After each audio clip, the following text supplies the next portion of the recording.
Hey, YouTubers and fellow lazy scholars. Milo here, the indolent polymath, with a short video about one of my favorite quirky artists, Edward Gorey.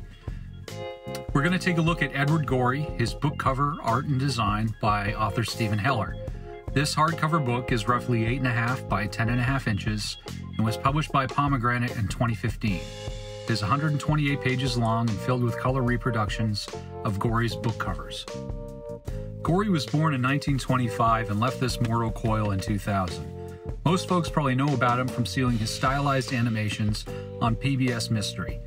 He has also designed sets for the famous theatrical run of Dracula on Broadway in the 1970s, and he wrote his own short stories, including one that fascinated me as a youngster, The Gashly Crumb Tinies, which told of the violent demise of a group of unsuspecting children. His art is a mixture of the Gothic and Victorian, and his written work also evokes the absurd and the absurdly funny. His characters appear to be what Monty Python would call upper-class twits dressed in dinner jackets in Victorian garb. The children all seem to have blank, otherworldly stares. They're skeletons, a personal favorite of mine, shadowed thugs, and creatures that defy standard monster classification.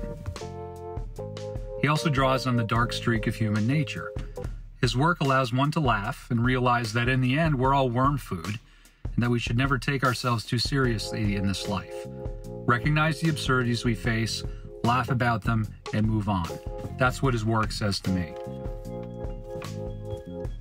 Gorey was as unique as his work. He wore fur jackets everywhere, which even in 2020 would make a man draw attention in public. He sported an Edwardian beard long before it would become fashionable. He was a lover of cats. He was a seasonal ballet goer in New York City, where he lived much of the year. He was a true artist and ahead of his time as a man. He was true to himself and embraced his eccentricities, in contrast to the interminable, bland, and shallow mainstream. He was unapologetically authentic, and this is true for his work. I hope you're able to spend some time with this book. Please see the details section below for information on where you can find it.